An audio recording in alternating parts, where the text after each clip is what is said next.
Hello everyone. Jessica posted a couple days ago with a possible setback in our transfer day. We were originally set to have a transfer day of July 23rd, and then there was a little setback with the amount of bleeding that she was having, and it got pushed back to July 25th. And we went in to have like a follow-up today, and to find out that during one of the ultrasounds, doctor was not comfortable with how her endometrium or her uterus was looking, and basically he saw three different things. One, with the amount of bleeding that she was having was causing the issue. He then said he saw movement within the uterus there that could be extra fluid or just a lot of blood still.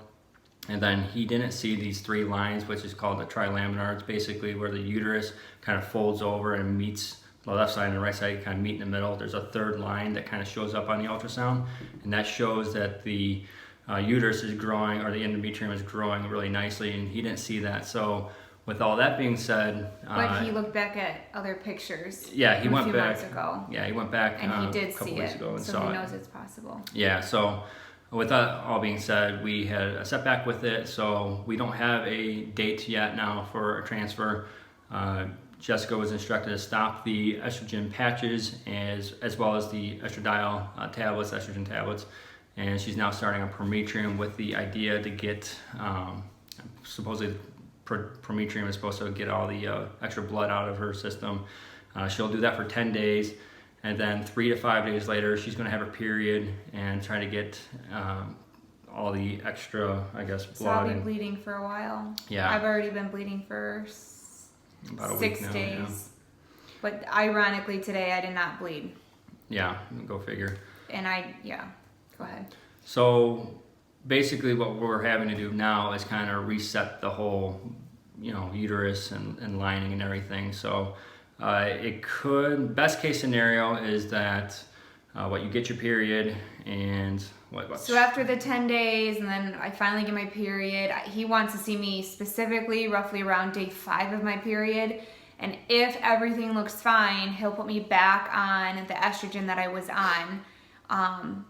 That would be great. That would be about hopefully 2 weeks, because I've been on the estrogen for a month, and we kind of think that that was too long for my body, and he agrees. And I specifically asked him if I could come in more often. I would rather be overchecked, because I literally went from July 6th to July 18th, and look what happened. I feel like I need to be monitored more often, and he agreed. He wants to treat me as a special case, and that's fine. So if everything looks fine, he'll put me on that, and then he'll if I'm monitored so often, he'll say, okay, you're good, let's start the progesterone and then the transfer. But it's just we just don't have a time frame for that. Right. But if things don't look good, then he wants to put me back on birth control for 4 to 6 weeks. And I do not want to do that. I do not want to do that at all. And so we're just hoping that everything looks fine after I get my period. He wants my lining to go back to like 5 or 6 millimeters, because I kind of started off too high. So that is where we stand with that. Yep. So just it was another setback. Very devastating to hear that today. I had a very hard morning. I haven't cried, and I think I got. Start. I'll try not to. It's just I feel like I need to express here I go again. Yeah. All right. But I guess where we're coming from is, I'm just gonna get it out. We knew in January we were starting this. And it's July, and we were so excited for July 23rd and, then July 25th. But we just feel like with every step that we take, something happens. My body doesn't react well to the egg retrieval, and then it didn't react to certain medications, and now it's clearly not reacting well to the estrogen. And it's just when can we have a break? When can we start our family? Yeah. And it's just frustrating. I feel frustrated, and there's nothing that we can do about it. So, that's just very little of how I feel. Yeah. I feel like you're trying to rush me. No, I'm not rushing you at all. This morning was super, super difficult. He was explaining things to us, and I couldn't even comprehend. We actually just got off the phone with him at like 7 o'clock at night because I needed him to re-explain everything to us. But yeah, so basically when I said that my lining was high and I thought that that was a good thing, it kind of wasn't. I think it jumped too quick, and that's what he said as well. Yeah. So he did say about 1 out of every 10 people will have, you know, some setback, or the transfer day, you know, has to get pushed back for whatever reason. So we just have to have her, this little cookie, get monitored a little bit more closely. And I am totally on board with that, yeah. because it's not like we're really doing anything different. We're just repeating what I did do. And that's another thing that makes me so upset, is that we wasted a whole month. From June 18th to July 18th, I took all this estrogen preparing my body for transfer. And all of that meant nothing. The money we spent on the medication, the time, like, it all got washed away.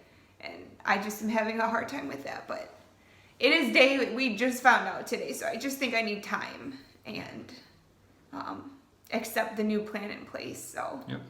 like That's our all doctor we can said, do. and like what we said, we have 1 embryo, and I would never transfer it if things didn't look 100% okay, and he wouldn't either. We want to make sure everything's correct. I just feel frustrated. IVF sucks. It does. It just sucks. You're never in the clear at any point. As soon as you get some good news, And we were just talking about that. Yeah, you get some good news about whatever, you get brought right back down, or she starts going through some weird side effects, and who knows what progesterone's going to bring. But that's the thing, is like, my body has been in and out of so much. Yeah, it's just gone to the and ringer. I'm just exhausted. I'm so exhausted. All the bloating I've been feeling from the estrogen for that month, the way I look, like, it's... You look fantastic. Shut up. It's just so frustrating. So... What does my bracelet say? Yeah, one day at a time. That's right. So that's our update for today. Not too sure. Not a good update. Yeah. So I would say 6 weeks, maybe a transfer date. I don't know. It all just... We'll keep you guys posted on what's going to happen. 10 days worth of progesterone, and then the period, and then we go in on August 3rd. So I guess you guys needed to know that. Yeah, August 3rd is when she'll go in for their ultrasound and see where, go from there. Yeah. So August 3rd. And then hopefully we'll fit in appointments after that. Yeah.